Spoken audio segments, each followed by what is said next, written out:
সকাল সকাল আমার সাথে এমনটা হবে আমি আশা করতে পারিনি। প্রতিদিনের মতন আমি বেরিয়ে পড়েছি দোকানের উদ্দেশ্যে এবং মায়ের পুজোর জন্য দুটো ফুল তুলে নেব, যেটা আমাদের বাড়ির কাছেই হয়। দোকানে এসে দেখলাম দোকানের সামনে একটা ধস নিয়ে নিয়েছে।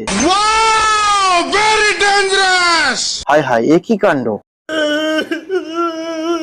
যাই হোক, কেঁদে আর কি হবে, ওই যখন গেছে করার তো আর কিছু নেই। এগুলো তো আর মানুষের কাজ নয়, যা করবে ভগবানেরই ইচ্ছা, যা করেন ভালোর জন্যই করেন। বলতে বলতে অলমোস্ট সবকিছুই বেরিয়ে গেছে, ফিসটাও বেরিয়ে গেল। এবার আমার দুটো কাস্টমার এসছে, ওরা বলছে যে সন্টুদা, কালকে যে 5 টাকা জমা দিয়েছি সেটা আজকে সকালবেলা খাবার নেবো। আমি বলি এই যা, বউনি হয়নি তো। আমি ওদের বলি যে দেখ, এখনো বউনি হয়নি, একটু পরে আয়। এই বলতে বলতে আমার দোকানটা সম্পূর্ণভাবে সাজানো কমপ্লিট হয়ে গেল। ও কি করেছে, বাড়িতে গিয়ে কিছু পয়সা নিয়ে এসছে, বউনি করেছে, তারপরে ও জিনিস নিয়ে। এইভাবে ছোট ছোট মিনি ব্লগ দেখার জন্য আমাকে সাবস্ক্রাইব করো।